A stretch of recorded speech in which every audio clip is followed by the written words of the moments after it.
So this is the good part. This is the part I get to tell you all the cool stuff that God did. So much of my Christianity was performance-based.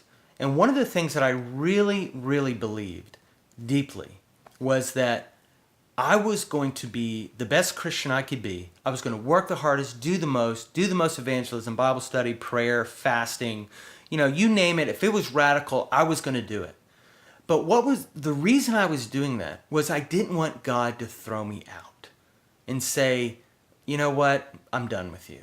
I wanted him to know that I was worth him saving me. I was worth his investment. I was worth his love.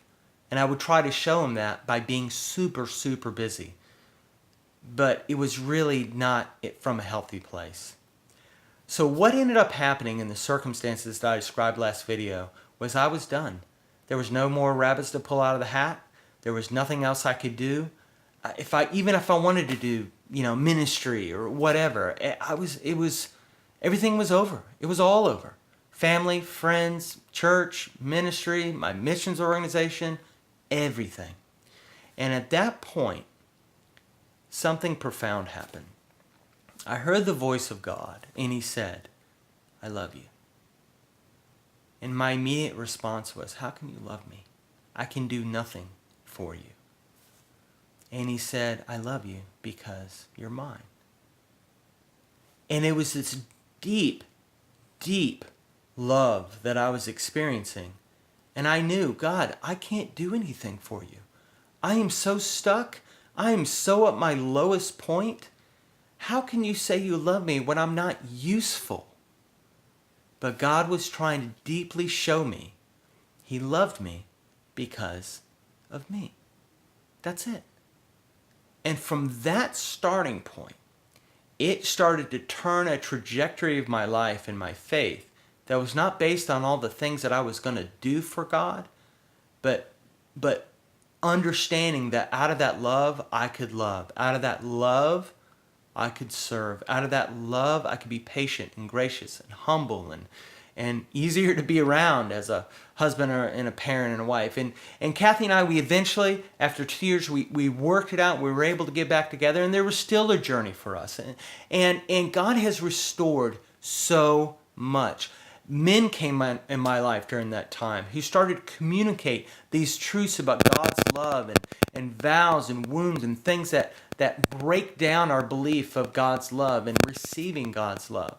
And I'm so grateful those men came around me at that time. And ever since that day, I've not walked alone. I've walked with a community of men who have known me deeply. My failures, you name it, they know it. And they love me, they champion me. I champion them because I know together we will all become better. So that's a part of my story.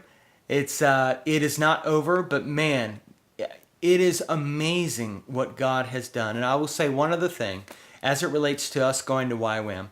I wanted so badly for prophetic words and reassurances and all these, rainbows in the sky to say, hey, you're to go here and there is no risk because, the signs are clear. Well, none of that happened. I actually was on the porch the beginning of this year. I was reading a book by Stephen Mansfield called Mansfield's Book for Manly Men. And the first maximum in that book said, manly men do manly actions. And the Lord spoke to me.